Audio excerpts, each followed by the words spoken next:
بسم اللہ الرحمن الرحیم۔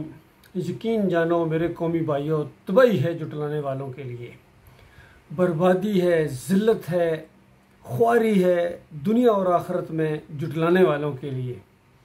کیا چیز جٹلائی انہوں نے؟ ایک دعوت اٹھی ہر دور کے اندر، الہکم الہ واحد لا الہ الا هو الرحمن الرحیم، کہ لوگوں تمہارا ایک مالک ہے، اس کے علاوہ کوئی اور الہ نہیں ہے، ما لکم من الہ غیرہ، اس کے علاوہ کوئی اور نہیں ہے۔ پہلے نبی سے لے کر آخری نبی تک یہی دعوت دی گئی، خوش نصیبوں نے اس کو مانا، عظیم اکثریت نے اس کی مخالفت کی، اور پھر اس کے بعد دنیا اور آخرت کی ذلت ان کے ساتھ چمٹا دی گئی کہ انہوں نے پھر طاغوت کی بندگی کی۔ اللہ کے علاوہ جس کی بھی بندگی کرو گے یہ طاغوت کی بندگی ہے، اور دنیا کے اندر ذلت اور خواری جو نہ تھمنے والی ہے، اور مرنے کے ساتھ وہ آگ لگنے والی ہے جو بجائے نہ بجھے گی۔ تو لہٰذا آج جو پوری دنیا کے اندر افراتفری ہے، نفرتیں ہیں، جنگیں ہیں، اور ناانصافی ہے، ظلم ہے، دہشت گردی ہے، اس کی ایک وجہ ہے کہ انسانوں تم نے اپنے مالک کے ساتھ غداری کی ہے، وفاداری کی بجائے غداری کی ہے۔ اس نے تمہیں اپنی بندگی کے لیے پیدا کیا تھا، تم بندوں کے بندے بن گئے، بندوں کے غلام بن گئے، بندوں کی پوجا تم نے شروع کر دی۔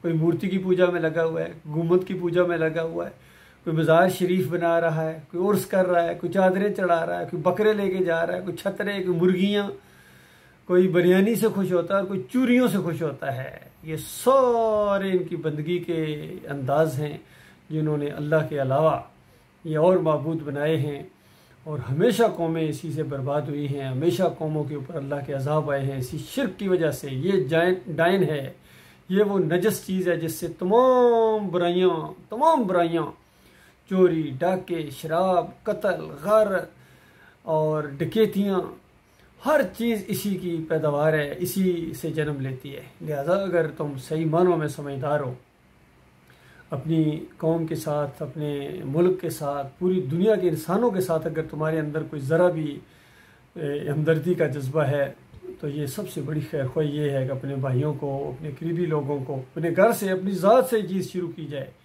کیونکہ مالک فرماتا ہے قو انفسکم واہلیکم نارا وقودھا الناس والحجارہ، اپنے آپ کو بچاؤ اگر بچانا چاہتے ہو۔ یہ زندگی ہے، جو مر گئے ان کے لیے اب تلافی کا کوئی موقع نہیں ہے، اور جو زندہ ہیں وہ اللہ کی طرف رجوع کریں، ایمان خالص کی طرف آئیں، فرقوں سے نکلیں، مسلکوں سے نکلیں۔ کوئی لڑائی جھگڑے کا کوئی مقام نہیں ہے، نہ لسانی طور پر، نہ وطن کی وجہ سے، نہ کسی قوم کی وجہ سے۔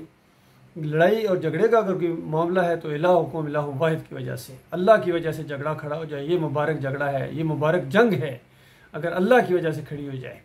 باقی جمہوریت کے جھگڑے، اور اس کے بعد بریلویت کے جھگڑے، دیوبندیت کے جھگڑے، یہودیت کے جھگڑے، نصرانیت کے جھگڑے، قادیانیت کے جھگڑے، شیعت کے جھگڑے، صوفیزم کے جھگڑے، یہ سارے مشرکانہ جھگڑے ہیں، سارے شیطانی جھگڑے ہیں۔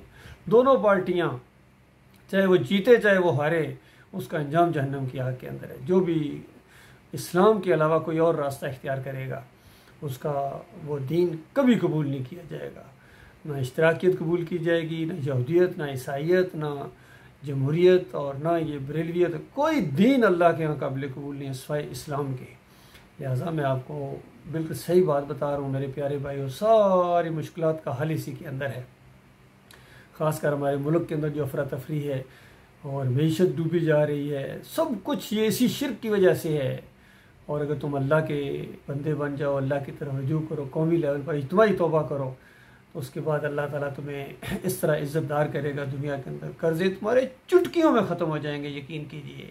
بلکہ تم دوسری قوموں کو، غریب ممالک کو تم قرضے دو گے، اور وہ بات صحیح معنوں میں پوری ہوگی کہ اسلام کا قلعہ پاکستان بنے گا، اور صحیح معنوں میں پاک سرزمین اس وقت ہوگی جب آخری مزار گرے گا، آخری مسلک ختم ہو جائے گا، جمہوریت ختم ہو جائے گی، اور نہ کوئی عرس کرنے والا، نہ میلے کرنے والا، نہ تعویذ گنڈے والا، نہ کوئی پیر صاحب کی پنڈلیاں دبانے والا، اور نہ کوئی ان کی شرنیاں دینے والا، نہ مولوی صاحب کو تنخواہ دینے والا، کیونکہ یہ ساری بے دینی ہیں۔ دین اللہ کے لیے بالکل خالص ہو جائے گا۔ اللہ تعالیٰ غور و فکر کرنے کی توفیق عطا فرمائے۔